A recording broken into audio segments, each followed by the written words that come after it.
things. And the more we practice those bad things, it can be harder to let go of those practices.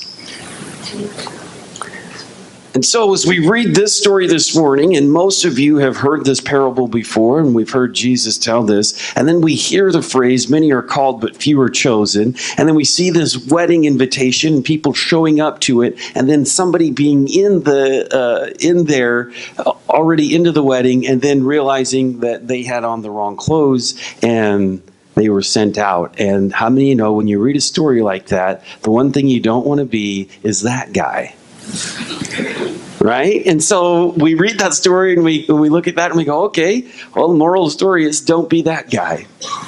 Now, of course, as we read this, we know that Jesus is talking to, in his day, he is talking to the Jews of that time, and he is talking to a lot of the religious leaders. The religious leaders were the ones who were originally invited, and they said, no, thank you. We've got other things to do. And the invitation went out generation after generation through the prophets, right? The prophets from the Old Testament. And what did they do to most of those prophets? They killed them, or they beat them, or whatever the case may be. There's plenty of stories of Old Testament prophets that they assaulted or killed. And so as Jesus is telling this parable, he's really talking about how they have treated all the invitations that have gone out over the years, and how they're going to treat him. And so we know that that part of the invitation was to them, and they rejected that for all different reasons. And then so the invitation, because they rejected it, it went out to others. Aren't you glad that that invitation went out to others? Because that would be us. Right? We're the others that now got to be a part of that invitation. And so the invitation goes out to others. However, in that invitation, we know that invitation is Jesus, right? Jesus is our invitation into God's story. And so the invitation goes out, but then all of a sudden you see that a lot of people respond and decide to receive this invitation. However, in the middle of that, a lot of people receive the invitation, but in the middle of that, there are still people who look like they received the invitation, but are wearing different clothes. And so it's real clear in this story that there are three types of people. There are people who reject the invitation, and then there are people who receive the invitation, but aren't legit. And then there are people who receive the invitation and are legit, right? Three people groups in there. And I've heard this most of my life, that there are really three kinds of people.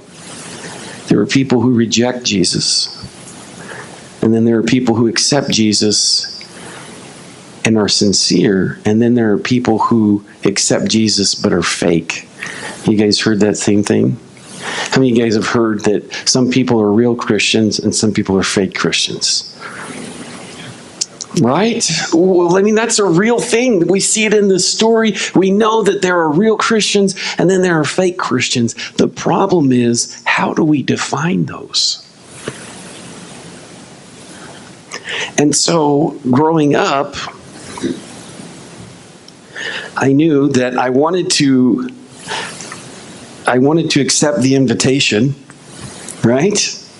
We know we want to accept the invitation, and we also want to be the one who's not only called, but chosen. I don't want to be the one that he says, you're wearing the wrong clothes, get out of here. How did you get in? Why did you look like the rest of us that you could get into the door, and you pretended to be one of us, but you're not really one of us? And so I grew up with this real strong belief and feeling that there are sincere Christians and fake Christians. And here's how the real Christians and the fake Christians were distinguished. If you believed, you did the right stuff. And if you didn't, and if you weren't sincere, you did the wrong stuff. Does that sound right? Does that sound about normal? And so when we saw people do bad behaviors and go to church, we went, those people are fake. They're not sincere. And then the ones we saw doing good things, we looked at them and go, that's the ones you want to be. They're sincere. So the ones who, I grew up thinking and believing that everyone who's going to church and looked a certain way and listened to the right radio station, right? If you listen to Joy, you're obviously a sincere Christian. But if you listen to Keishi, not sincere. You're one of the fake ones. Yes, Keishi is still on the radio.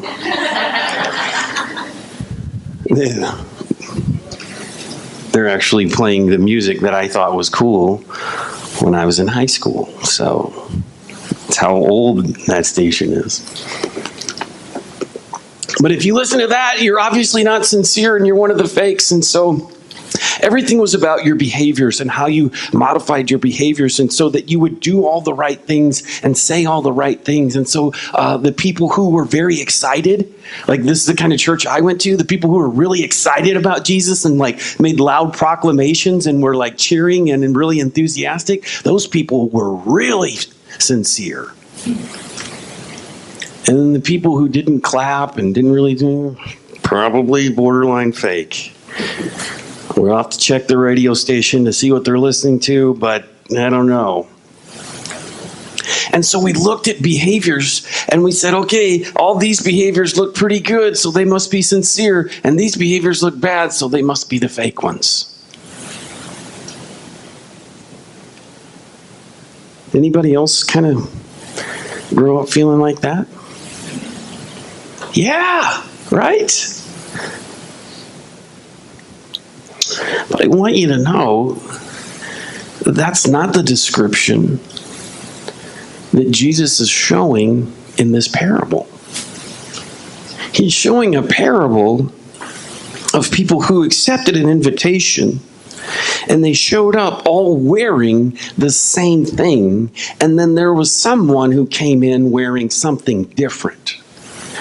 And because they wore something different, it made them stand out as not wearing the right thing. And obviously, as I say this, we're not actually talking about clothes right now. Right? We get that a parable is a story to describe something else, because it's not about wearing the right clothes, is it? It is to some people. I can remember driving by Six Flags, and they back in the olden days, they had this Christian rock band called Striper. Anybody ever heard of Striper? Yeah, man, they rocked. 40. Huh? 40. Yeah, you got to be 40 to know who Striper is.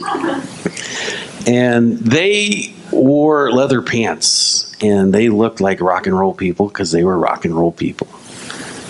They just were rock and roll people for Jesus. And yeah, they had the big hair and everything, man. They were legit. And I remember driving by there. I was with a relative, and I was like, "Oh, cool, Stripers coming to Six Flags." And she's like, "Yeah, we don't.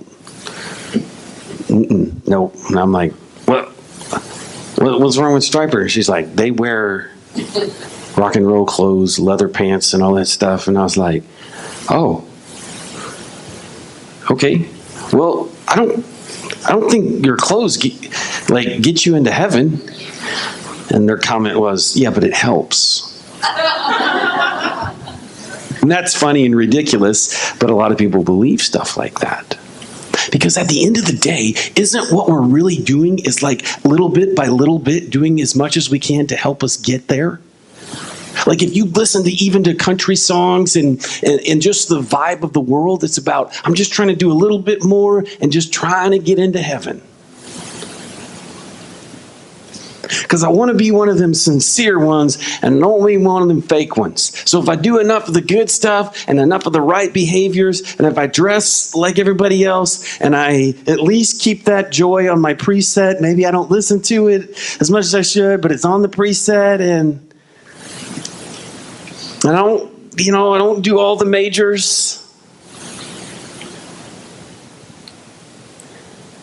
And yet, that's not what Jesus is describing. He's describing somebody who's wearing something that makes them look different.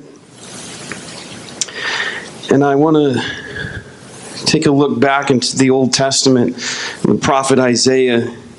In Isaiah chapter 64 and verse 6, he says this: "We are all like an unclean thing." Can anybody relate?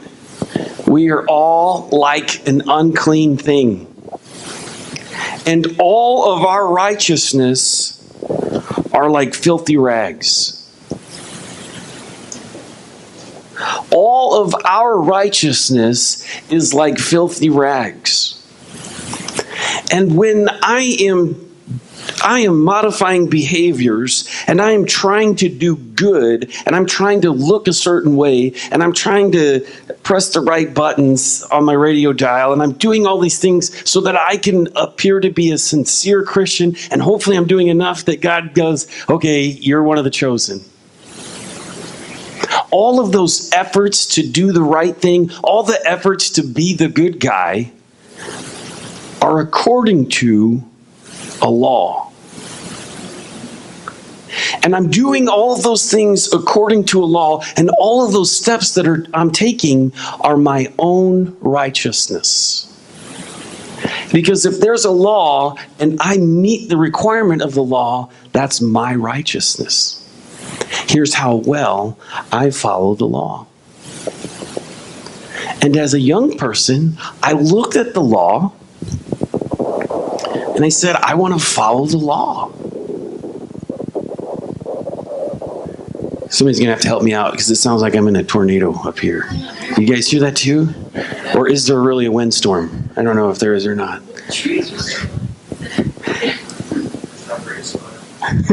Maybe that's what it is. And so I'm trying to fulfill this law, and everything that I'm trying to do to fulfill this law is my own righteousness. And so as a young person, I wanted to do the right thing, and so I tried to do a bunch of right things to fulfill the law, and all of that was my own righteousness. I tried to be a good boy. Anybody ever try to be a good person? I'm just going to try to be a good guy. And so throughout my young life, I didn't get mixed up in the wrong crowd. I didn't do drugs. I didn't drink. I didn't do any of that stuff. And I tried to stay on the straight and narrow. I tried to follow the rules. And to be honest with you, I felt really good about following those rules. And what made me feel good about following the rules is that most of the people that I was around didn't follow the rules. So I didn't have to follow all of them. I just had to follow more than the people around me. And lucky for me, there wasn't a whole lot of competition. And people who had no interest in following the rules. So as a rule follower, I was like, cool. I'm following like 60% more of the rules than these people. Surely, God would look at me and say, many are called and few are chosen. And you, my son, are chosen. And all of that, Isaiah says, all of that are filthy rags. All of your efforts to follow the law, all of your thinking that you've achieved, it's filthy rags, and it's disgusting, and it's unacceptable. It's your own righteousness. And you cannot go into that wedding wearing filthy rags. You cannot go into that wedding wearing your own righteousness.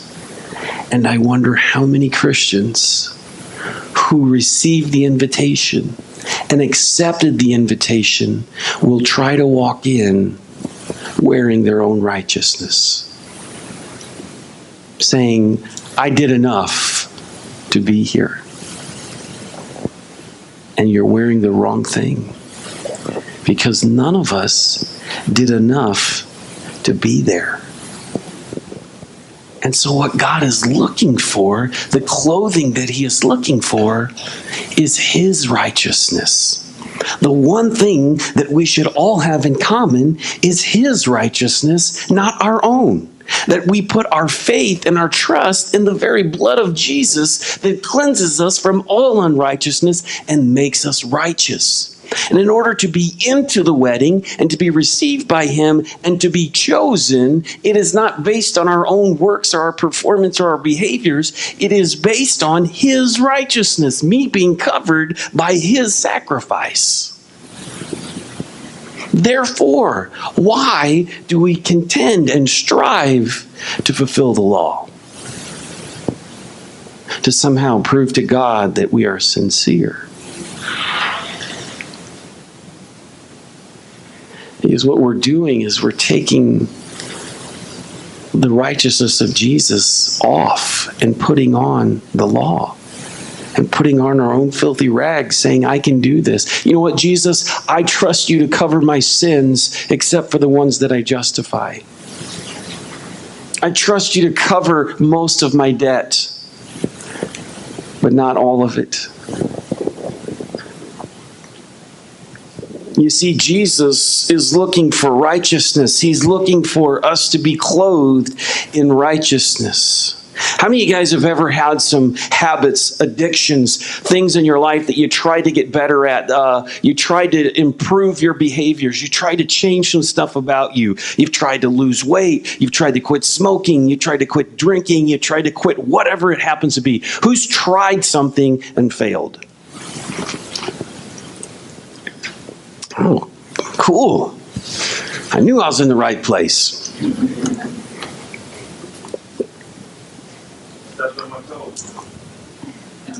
I try to change a behavior and I fail. And I think, you know what, I can do this. I got this. I'll change my behavior. How many of you guys have even changed a behavior, but after a year it changed back? Oh, doesn't that feel awful? Yeah, you just traded it out for a new bad behavior. Sure, yeah. I feel so discouraged whenever I conquer something and I feel, I conquered it. And then a year later it comes back and I'm like, oh man, how did this happen?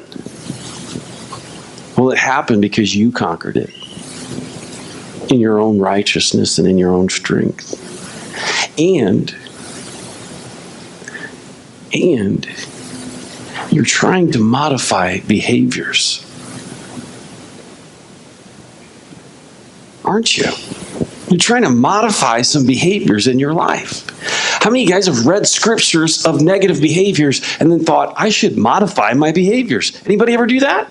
I'm sure we all do, right? We look at the scriptures and the scriptures say, don't lie. And so we go, okay, I'm going to try not to lie. And then how does that work out? Great. Liar.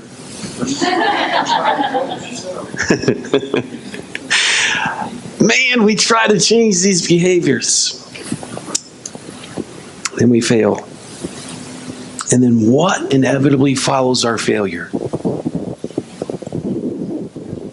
Guilt and shame. Embarrassment, discouragement, quitting, taking some time off, taking a break.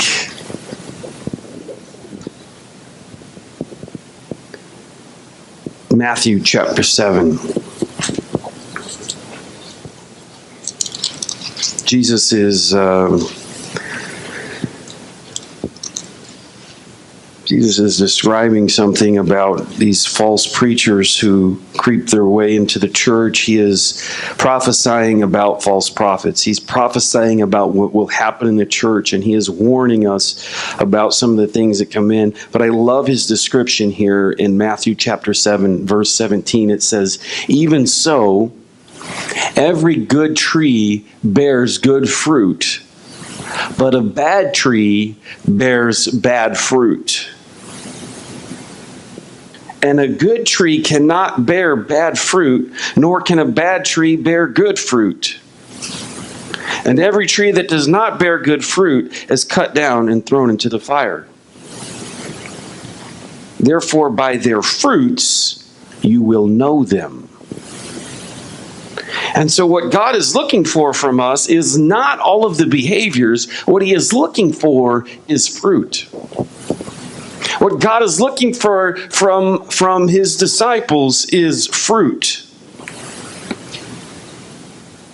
By their fruits you will know them. How many of you, just a quick quiz here. How many of you know where bananas come from? Just shout it out if you know. Where do they come from? The banana tree. Yes, right. Yep. Where do grapes come from? A grapevine. Yeah. How about that? Where do apples come from? Apple tree. Yeah. How many of you ever picked a lemon off of an apple tree? It doesn't happen, does it? Because on day 3, when Jesus was in creation mode, he said, "I want everything to produce after its own kind. And so I want this apple tree to continually make apples, and I want this fig tree to continually make figs and nothing else." Reminds me of this story. You guys might remember this, where Jesus was walking on his way to Jerusalem, and he had his disciples with him, and he was walking along, and he saw this fig tree, and he was excited, and he ran up to the fig tree to grab a fig off of it, and guess what happened? There's no fig. And so what I love about this story is this is one of the stories that I would have loved to have been like one of the disciples there and just experience, like, just watching Jesus then go up to this tree and see the disappointment, and then watch him curse the tree and say, "May no one ever eat fruit of you again," and then walks away and nothing happens. I would have loved to have been there as the disciples. I can imagine that they were going, "Wow, we have never seen Jesus lose his mind. We have never seen him hangry. We've never seen Jesus go off on an inanimate object."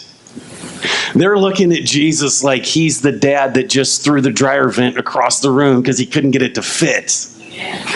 They're looking at Jesus like he has just lost his stuff. And Jesus walks up to this tree, and he is expecting to see fruit because it has all the trappings of a fig tree. It looks like a fig tree. It listens to the same radio station as the fig tree. It has all the trappings of a fig tree. It dresses like a fig tree. It has the leaves of a fig tree. And the leaves of that fig tree speak to Jesus, saying that they should have figs on it because they've got leaves. It should have figs. And when Jesus gets up to it, he finds out that the tree is a liar and it doesn't have fruit. And Jesus takes this opportunity to teach them a lesson about what he is interested in is going to this tree and finding fruit. And that you can appear to be one of these trees, but bear no fruit in your life. You can listen to the right radio station. You can go to church 2 or 3 times a week. You can go to Bible study. You can sing songs. You can listen to the right songs, but not produce fruit in your life. And what Jesus wants is to go to the tree and find fruit. And when he doesn't, he cursed the tree. And eventually that tree dried up and fell over. The next day, as a matter of fact, when they came back from their trip, they saw that the tree had fallen apart. In John's gospel, it says that in order to be my disciples, this is the will of my Father, that you would bear much fruit, and this is how I would know that you're my disciples. But in this story, Jesus says every good tree produces good fruit. And how many of you have tried to produce good fruit and have failed? You see, because what I want you to understand about this word fruit is that what we're talking about here it's producing certain behaviors. And you're supposed to produce these certain behaviors, and when we don't produce these behaviors, we try to change the behavior. We try to change the fruit. But how many of you know that if you're an apple tree, you can't change the fruit? If you're a lemon tree, you can't change the fruit. And so what Jesus is describing here is that we're not here to try to change and deal with the behavior. What he's saying is there's something deeper going on. If you're producing bad fruit, it's because there's a bad tree. You can't look at the fruit in your life and go, well, I'm still a good person. I'm just producing bad fruit and I just need to change the fruit. Because that's what we've been doing, is trying to change the fruit and failing. And what Jesus said is dig a little deeper, guys. Because you need to change the tree. You got to change your heart. You got to dig a little deeper and find out why you're not producing fruit. You can't just change behaviors. You can't just modify. Oh, sure, maybe you'll modify for a couple of weeks or a month or a couple of months. But what has to change is the heart. You got to change the whole tree, because a good tree produces good fruit. If you want good fruit, don't just change your behaviors. Change the heart. I'll give you an example. I struggled with forgiving some people. Anybody ever struggle with forgiving people? Man, that's an easy one, right? Just forgive them. I struggle with forgiving people. And I look at the scriptures, and it tells us that mercy and grace and forgiveness, these are fruits of the Spirit. This is the fruit and the evidence of the Spirit in my life, is forgiveness. And yet I have unforgiveness. And so I'm looking at this and I'm going, I need to fix this. So I'm going to try to forgive. But I don't. And it comes back up and I'm still angry and I fail at the forgiveness thing. And I say I've forgiven them, but I treat them different. And so really, there's no fruit of forgiveness. And so in this example, I'm trying to change the fruit without changing the tree. And what Jesus wants me to do is take a look inside my heart and figure out why the tree is jacked up. And here's what's jacked up about the tree. Why? I have to ask myself, why am I not forgiving this person? Because they don't deserve it. And there's the flaw in the tree, is that you think forgiveness is about deservedness, and it's not. And do you think you're forgiving because you deserved it? I kind of did.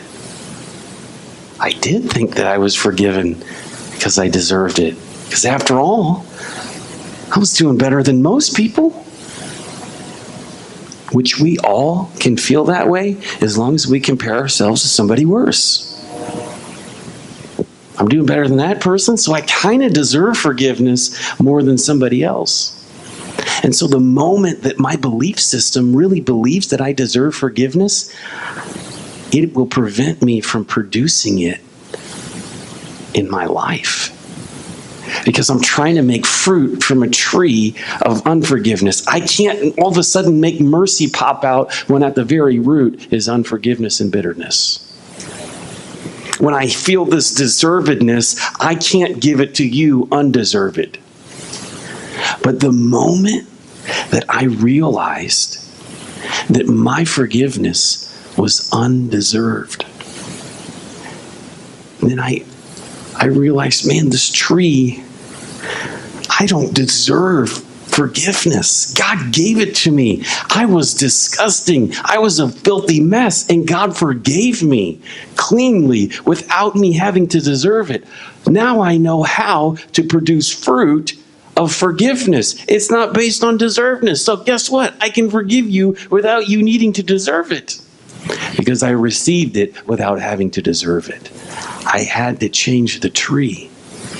The tree had to be fixed in me in order to produce the kind of fruit that was needed in my life. So we don't change our behaviors, we change our heart.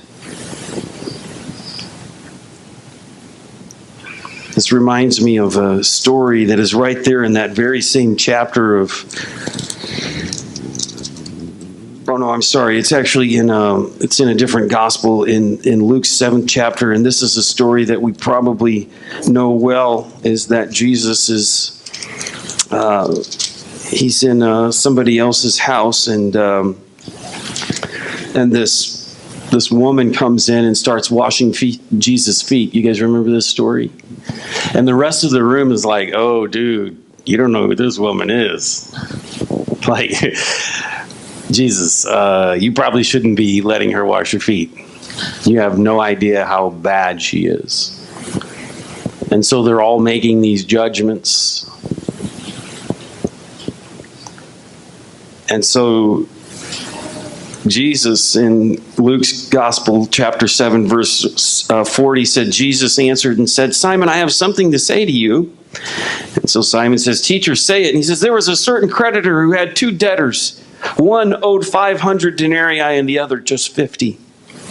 And when they had nothing to repay, he freely forgave them both. Now tell me, therefore, of the 2, which one will love him more? Simon answered and said, I suppose the one that he forgave more. And he said, you have rightly judged. And then he turned to the woman and said, Simon, do you see this woman? I entered your house, and you gave me no water for my feet.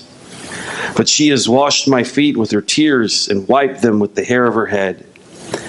And you gave me no kiss. But this woman has not ceased to kiss my feet since the time I came in. And you did not anoint my head with oil, but this woman has anointed my feet with fragrant oil. Therefore I say to you, her sins, which are many, are forgiven, for she loved much. But to whom little is forgiven, the same loves little. And then he says to the woman, your sins are forgiven of you. And in this story, which is not a parable, it is a real life story. This woman loved Jesus because she was aware of the size of her own debt. And Simon did not love Jesus because he was not aware of the size of his own debt. There's actually not a difference between the size of our debts. There's just a difference in the awareness.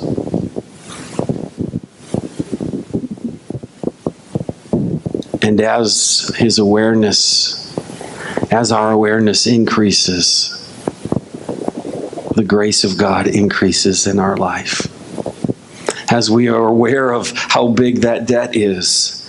You see, this is the thing that I'm concerned about, is how much of our faith is still weighed by the law.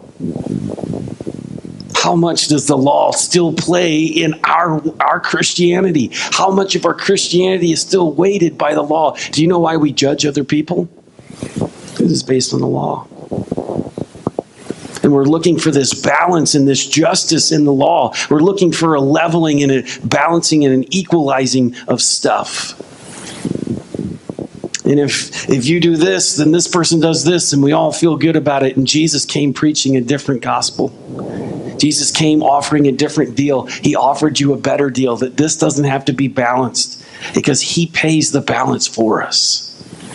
And if he paid the balance for us, why are we still trying to balance things? It's because of the law.